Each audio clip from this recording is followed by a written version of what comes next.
নাদনঘাট পঞ্চায়েতের অন্তর্গত ইসলামপুর এলাকায় একটি ধর্মীয় অনুষ্ঠানে খাওয়া দাওয়ার পর ডায়রিয়া আক্রান্ত বহু মানুষ।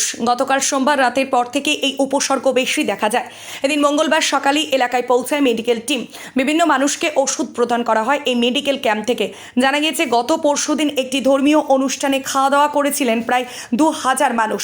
তাদের মধ্যে শেষের দিকে যারা খাওয়া দাওয়া করেছিলেন তাদের মধ্যেই প্রায় শতাধিক মানুষের বমি পায়খানা উপসর্গ নিয়ে তারা অসুস্থ হয়ে পড়েন।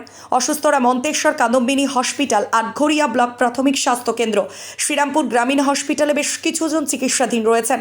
তবে বেশিরভাগ জনই বাড়িতে রয়েছেন বলে মঙ্গলবার জানিয়েছেন শ্রীরামপুর গ্রামীণ হসপিটালের বিএমও এইচ সাইনাক সোম। ওখানে পরশুদিন কোনো একটা অনুষ্ঠান ছিল, সেখানে খাওয়া দাওয়া থেকে আমরা অনুমান করছি যে ডায়রিয়াটা হয়েছে। মোটামুটি 2-2,500 লোক খেয়েছিল, তার মধ্যে 100 থেকে 110 জনের মতো মানুষ আক্রান্ত হয়েছে ডায়রিয়ায়।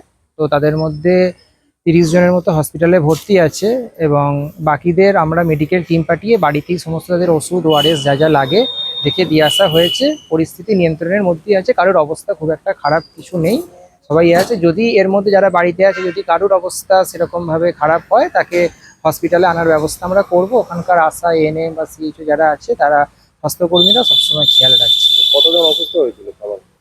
মোটামুটি 100 থেকে 110 জন। বর্তমানে কতজন এখন ভর্তি আছে হসপিটালে মোটামুটি 30 জনের মতো ভর্তি আছে। কোথায় কোথায় আছে? ওনার আছে আটঘরিয়া, কালনা আর মন্তেশ্বর। সুস্থ নাকি সকলে ভর্তি যারা আছে? ভর্তি যারা আছে অবস্থা হ্যাঁ ঠিক আছে, স্টেবল। আর ওখানে আজকে ক্যাম্প করা হয়েছে? আজকে ওখানে ক্যাম্প করা হয়েছে এবং যারা অসুস্থ তাদের মল আর বমির স্যাম্পেল আমরা কালেক্ট করেছি। সেইটা আমরা বর্ধমানে পাঠাবো টেস্টের জন্য, যে কি থেকে এক্স্যাক্টলি হয়েছে বা কি, সেইটার জন্য আমরা স্যাম্পেল কালেক্ট করে নিচ্ছি। আর যারা যা যা আমাদের প্রিকশন নেওয়া দরকার আমরা সেইগুলো করে নিয়েছি আজকে। ভর্তি কতজন হয়েছিল হাসপাতালে? ভর্তি 30 জনই আমরা রিপোর্ট পেয়েছি। এবার অনেক হয়তো তার মধ্যে ডিসচার্জ হয়ে যাবে, তার বেশি আর বেশিরভাগ মানুষ বাড়িতে আছে। বাড়িতে হ্যাঁ, কারণ আমাদের মেডিকেল টিম গিয়ে মোটামুটি 80-র ওপরে মানুষকে তাদের বাড়িতেই দেখতে পেয়েছে ওখানে মেডিকেল ক্যাম্পে। ধর্মীয় অনুষ্ঠান ছিল?